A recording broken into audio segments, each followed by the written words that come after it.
सामान्यतः जब सीमा पर तनाव होता है तो हम आप जैसे नागरिक ये सोचकर सो जाते हैं रात को कि सैनिक इसका जवाब दे देंगे। मगर मैं आज आप लोगों को ये ज़रूरी बात बताना चाहता हूँ कि इस बार सिर्फ सैनिक जवाब नहीं, दो तरफा जवाब हो और उसमें नागरिक जवाब भी हो। तो आप जैसे नागरिक दिल्ली, मुंबई और बेंगलोर और अनेक शहरों से क्या कर सकते हैं इसमें? थ्री इडियट के रैंचो जो असल जिंदगी में सोनम वांगचुक के नाम से जाने जाते हैं। सोनम वांगचुक को शिक्षा सुधार के कामों के साथ एक बड़े एनवायरमेंटलिस्ट के तौर पर भी जाना जाता है। सोनम वांगचुक ने बीते दिन चीन से लड़ने का एक बहुत कारगर उपाय सुझाया है और चीनी सामान का बाइकआउट करने की एक बड़ी मुहिम छेड़ दी है, जिसको हर तरफ से समर्थन मिल रहा है। हम एक नागरिक जवाब जरूर दें और इसे एक अभियान बनाएं, ग्लोबल मूवमेंट की तरह। ये बॉयकॉट मेड इन चाइना का जो अभियान है वो भारत के लिए भी एक वरदान साबित होगी।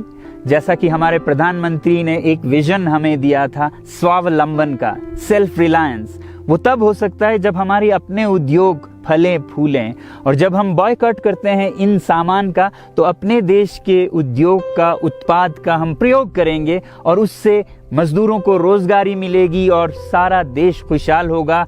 बजट होगा कि हम और अच्छी तरह से टक्कर ले सकें सीमा पर भी। सोनम वांगचुक ने कहा कि हम सिर्फ सीमा पर सेना के लिए ही सब काम नहीं छोड़ सकते।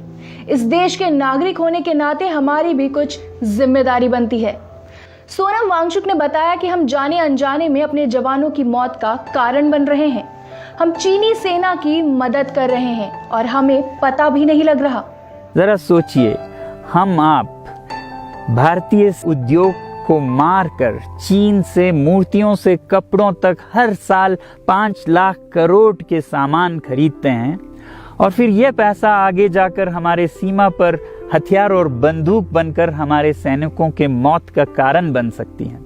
एक तरफ हमारे सेना सीमा पर जंग लड़ रही होगी और दूसरी तरफ हम आप चीनी सामान, मोबाइल से लेके कंप्यूटर्स, कपड़ों से लेके खिलौनों तक को खरीदकर उनकी सेना को पैसा भेज रहे होंगे, चीन की सेना को। ये तो हुई हार्डवेयर की बात। दूसरी तरफ हमारी युवा चीनी सॉफ्टवेयर, एप्स, गेम्स जैसे टिकटॉक, शेयरिट, इन सब में मस्त, उन्हें दूसरी तरफ से करोड़ों करोड़ों का पैसा भेज रहे होंगे। हम सब के मन में एक प्रश्न जरूर आता होगा कि चीन ऐसा क्यों कर रहा है? क्या ये वाकई में कोई सीमा विवाद है या इसके पीछे भी चीनी सरकार की कोई दुर्भावना छुपी है? इसके बारे में भी जो बात सोनम वांगचुक ने बताई वो सुनना काफी जरूरी हो जाता है। आपने देखा होगा कि ये सिर्फ भारत के साथ नहीं हो रहा है, बल्कि पिछले कई हफ्तों से चीन ये दक्षिण चीनी सागर में वियतनाम, ताइवान और अब हांगकांग के साथ भी छेड़खानी कर रहा है। और मेरा ये विश्लेषण है कि वो ये सब किसी देश के साथ दुश्मनी के वजह से ज्यादा अपने अंदर की समस्याओं को सुलझाने के लिए कर रहा है।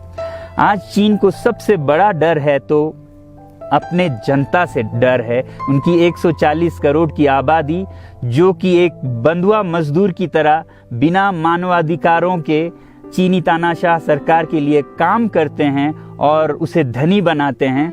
जब वो नाराज हो जाए तो फिर एक क्रांति की सी परिस्थिति बन पड़ती है और इससे चीन बहुत डरता है। आज कोरोना के प्रकोप के बाद चीन में फैक्ट्रियां बंद हैं, एक्सपोर्ट्स बंद हैं और बेरोजगारी 20% तक बढ़ चुकी है। लोग बहुत नाराज हैं, क्रांति हो सकती है, तख्ता पलट हो सकता है। इसीलिए चीन पड़ोसियों से दुश्मनी करके अपनी जनता को अपने साथ जोड़ने में लगा हुआ है। आखिर में सोनम वांगचुक ने सभी देशवासियों से अपील की है कि वो अपने देश को खुशहाल बनाने के लिए ये जरूरी कदम जरूर उठाएं। कि जहां तक एप्स और सॉफ्टवेयर की बात है तो हमारे युवाओं को एक हफ्ते में उन्हें अनइंस्टॉल करना चाहिए। Boycott made in China, software in a week and hardware in a year. क्योंकि साजो सामान के लिए वक्त लगेगा, हमारे अपने देश से और बाहर से विकल्प निकलने तक, तो उसे हम 1 साल के अंदर कर सकते हैं। तो ये हम न सिर्फ अपना प्रतिज्ञा करें बल्कि 100 और लोगों को इसके बारे में समझाएं, शेयर करें सोशल मीडिया पर, और हमारी जो मीडिया है वो जनता तक, देश के कोने कोने तक पहुंचाए। और जैसे ही इसका असर दिखने लगेगा, इंटरनेट से ऐप्स लाखों में करोड़ों में अनइंस्टॉल होंगे, तो चीन को संदेश साफ जाएगा और यही एक तरीका उसे मेज पर पहुंचा सकती है जहां पर की बातचीत हो शांति की। सेना लड़ेगी बुलेट से, जनता लड़ेगी वॉलेट से। जय हिंद।